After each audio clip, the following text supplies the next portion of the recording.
Le monstre sur le seuil de Howard Phillips Lovecraft.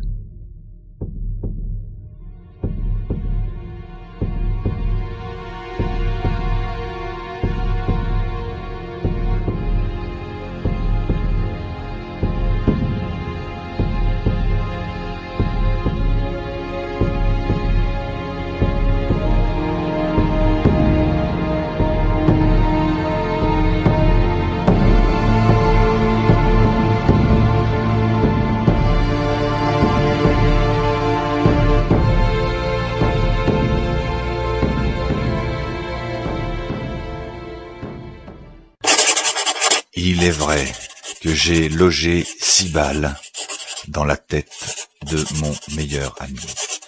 Et pourtant, j'espère montrer, par le présent récit, que je ne suis pas son meurtrier. D'abord, on dira que je suis fou. Plus fou que l'homme que j'ai tué dans sa cellule, à la maison de santé d'Arkham. Plus tard, certains de mes lecteurs pèseront chaque déclaration, la rapprochant des faits connus, et se demanderont comment j'aurais pu juger autrement que je ne l'ai fait, après avoir regardé en face la preuve de cette horreur, ce monstre sur le pas de la porte.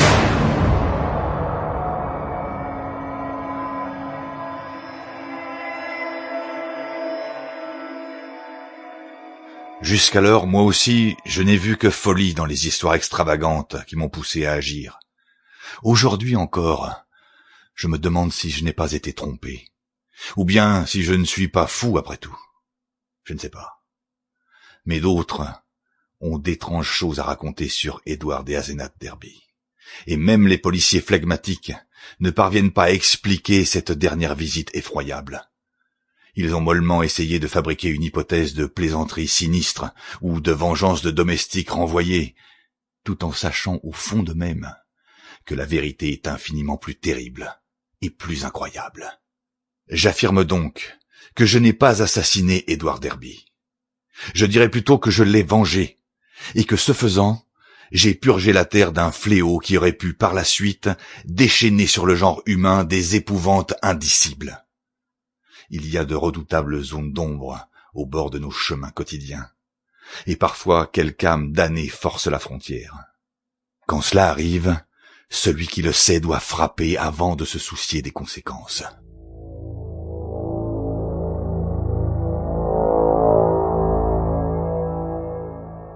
J'ai connu Edward Pickham Derby toute sa vie. De 8 ans mon cadet, il fut si précoce que nous eûmes beaucoup de choses en commun dès qu'il eut 8 ans et moi 16. C'était l'écolier le plus extraordinaire que j'ai jamais connu. Et il écrivait à 7 ans des vers d'un caractère sombre, fantastique, presque morbide, qui stupéfiaient les professeurs autour de lui. Peut-être son éducation privée, sa vie recluse et choyée furent-elles pour quelque chose dans son précoce épanouissement. Enfant unique, il avait une fragilité organique dont s'alarmaient ses parents, qui l'adoraient et le retenaient d'autant plus étroitement près d'eux. On ne le laissait jamais sortir sans sa nurse, et il avait rarement l'occasion de jouer librement avec d'autres enfants. Tout cela favorisa certainement chez le jeune garçon une vie intérieure singulière et secrète, où l'imagination lui ouvrait la seule route vers la liberté. Quoi qu'il en soit, sa culture juvénile était prodigieuse et bizarre. Ses écrits, nés sans effort, me fascinaient malgré notre différence d'âge. J'avais à cette époque un penchant pour l'art d'inspiration plus ou moins grotesque, et je découvris chez ce jeune enfant une rare affinité d'esprit.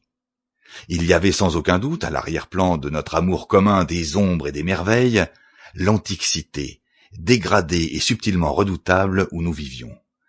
Arkham, voué aux sorcières, hanté de légendes, dont les toits à 2 pentes, blottis et affaissés, et les balustrades effritées de l'époque géorgienne, méditaient hors du temps au bord du Miskatonic aux sombres murmures. Le temps passa. Je m'orientai vers l'architecture et renonçai à mon projet d'illustrer un recueil de poèmes démoniaques d'Édouard. Mais notre camaraderie n'en fut en rien affectée. L'étrange génie du jeune Derby s'épanouit remarquablement. Et dans sa 18e année, son recueil de poèmes cauchemardesques fit vraiment sensation quand il parut sous le titre « Azathoth et autres horreurs ». Il entretenait une correspondance Sample complete. Ready to continue?